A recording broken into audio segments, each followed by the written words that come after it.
সুপ্রিয় অনার্স তৃতীয় বর্ষের ইতিহাস বিভাগের শিক্ষার্থী বন্ধুরা, আপনাদের জন্য এক দারুণ সুখবর। আপনাদের জন্য আমার বাংলা কুইজ ইউটিউব চ্যানেল নিয়ে এসেছে বিনামূল্যে স্পেশাল শর্ট সাজেশন, যা তৈরি করা হয়েছে ইতিহাস বিভাগের অভিজ্ঞ শিক্ষক মণ্ডলী, ডিপার্টমেন্টের সিনিয়র বড় ভাই ও আমার নিজস্ব তত্ত্বাবধানে। আশা করি এই সাজেশনটি ফলো করলে আসন্ন তৃতীয় বর্ষের ফাইনাল পরীক্ষার প্রস্তুতি আপনাদের জন্য অনেক সহজ হবে ইনশাআল্লাহ, এবং 100% কমন পড়বে।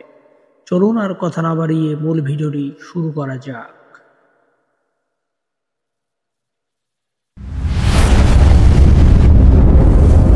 প্রথমে খ বিভাগ দিয়ে শুরু করছি। খ বিভাগের প্রথম প্রশ্ন, সপ্তম হেনরির প্রবর্তিত নতুন রাজতন্ত্র বলতে কি বোঝো?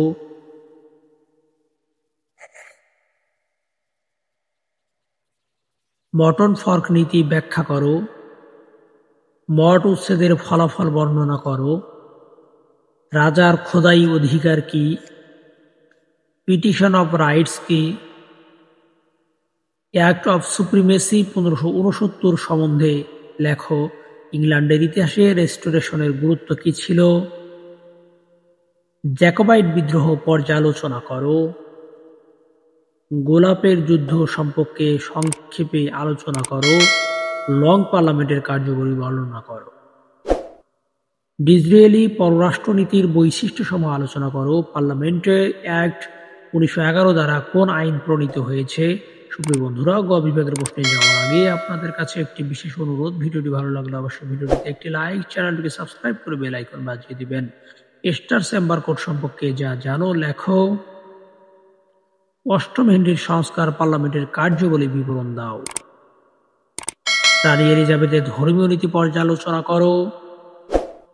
প্রথম চার্লসের 11 বছরব্যাপী স্বৈরশাসন পর্যালোচনা করো। 1660 সালে রাজতন্ত্র পুনঃপ্রতিষ্ঠার পটভূমি ও ফলাফল আলোচনা করো। চার্টিস্ট আন্দোলনের কারণ ও ফলাফল আলোচনা করো। 1832 সালে ইংল্যান্ডের সংস্কার আইনের পটভূমি ও এর প্রধান ধারাগুলো বর্ণনা করো। রানী প্রথম এলিজাবেথের পররাষ্ট্রনীতি আলোচনা করো। যুদ্ধমন্ত্রী হিসাবে বড় পিটের কৃতিত্ব আলোচনা করো। ইংল্যান্ডের শিল্প বিপ্লব সম্পর্কে একটি নিবন্ধ লেখো। ইংল্যান্ডে কেন প্রথম বিশ্বযুদ্ধে যোগদান করেছিল ইংল্যান্ড? দ্বিতীয় বিশ্বযুদ্ধের কারণ ও ফলাফল আলোচনা করো।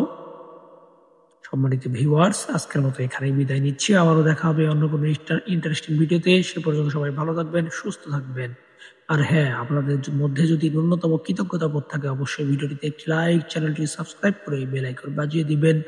আল্লাহ হাফেজ।